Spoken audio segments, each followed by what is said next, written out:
बिहार के सीमांचल में मुस्लिम वोटर ने इस बार महागठबंधन पर भरोसा करने के बजाय ओवैसी की पार्टी पर भरोसा किया और ये महागठबंधन को बहुत भारी पड़ा।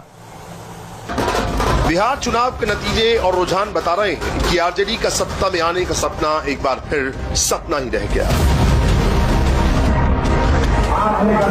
वोटों के बंटवारे ने तेजस्वी के सीएम बनने के सपने पर पानी फेर दिया। जिस सीमांचल पर सबसे ज्यादा भरोसा किया वहां ओवैसी ने खेल कर दिया। बिहार की सत्ता में वापसी का सपना देख रहे तेजस्वी यादव को भरोसा नहीं हो रहा कि महागठबंधन का सबसे मजबूत किला सीमांचल इस तरह ढह जाएगा। जिस सीमांचल के वोटर पर आरजेडी और कांग्रेस को वर्षों से विश्वास था, वहां हैदराबाद के असदुद्दीन ओवैसी की पार्टी ने सारा गणित खराब कर दिया। इन इलाकों में मुसलमानों ने महागठबंधन पर विश्वास करने की बजाय ओवैसी की पार्टी पर भरोसा किया। तो हमको मुल्क से भगाना चाहते हैं। सबसे पहले आप ये समझिए कि सीमांचल के मुस्लिम वोटर ने किस तरह महागठबंधन के सत्ता वाले सपने पर पानी फेर दिया। ओवैसी की पार्टी ने सीमांचल में मुस्लिम वोटर की बड़ी तादाद को देखते हुए 24 में से 14 सीटों पर अपने उम्मीदवार उतारे। इसमें 10 से ज्यादा सीटों पर ओवैसी की पार्टी पर मुस्लिम वोटर ने भरोसा किया।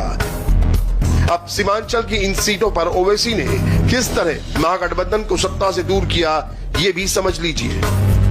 सीमांचल की अमौर सीट पर महागठबंधन की तरफ से कांग्रेस चुनाव मैदान में थी, जहां कांग्रेस को करीब 11% वोट मिला, जबकि बीजेपी को 23% वोट मिला। जबकि एआईएमआईएम ने 56% से ज्यादा वोट लेकर महागठबंधन को बहुत नुकसान पहुंचाया। इसी तरह किशनगंज में कांग्रेस को 35% से ज्यादा वोट मिले, जबकि बीजेपी को करीब 34% वोट मिले। जबकि यहां भी ओवैसी की पार्टी ने महागठबंधन के गणित को बुरी तरह नुकसान पहुंचाया। एआईएमआईएम को 20% से ज्यादा वोट मिले। इस नुकसान की भरपाई करना महागठबंधन के लिए बहुत मुश्किल साबित हुआ। सीमांचल की बहादुरगंज सीट पर कांग्रेस को करीब 11% वोट मिला, जबकि एआईएमआईएम ने 44% से ज्यादा वोट लेकर महागठबंधन को भारी नुकसान पहुंचा दिया। एनडीए की तरफ से विकासशील इंसान पार्टी उम्मीदवार को करीब 37% वोट मिले। बिहार के सीमांचल को लेकर ये कहा जाता रहा है कि ये कांग्रेस और आरजेडी का मजबूत किला रहा है, लेकिन हैदराबाद से आए ओवैसी ने अपने दम पर इस किले में सेंध लगा दी।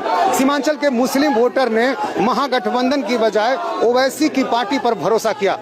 सीमांचल की 24 में से 14 सीटों पर ओवैसी ने अपने उम्मीदवार खड़े किए। इनमें से अधिकांश उम्मीदवारों ने महागठबंधन के वोट काटे और इस वजह से एनडीए की लड़ाई और आसान हो गई। महागठबंधन की सत्ता वाले अरमानों पर पानी फेरने वाली ओवैसी की पार्टी पर मुस्लिम वोटर ने ज्यादा भरोसा किया। बिहार चुनाव में ओवैसी ने सीमांचल के इलाके में सीएए और एनआरसी को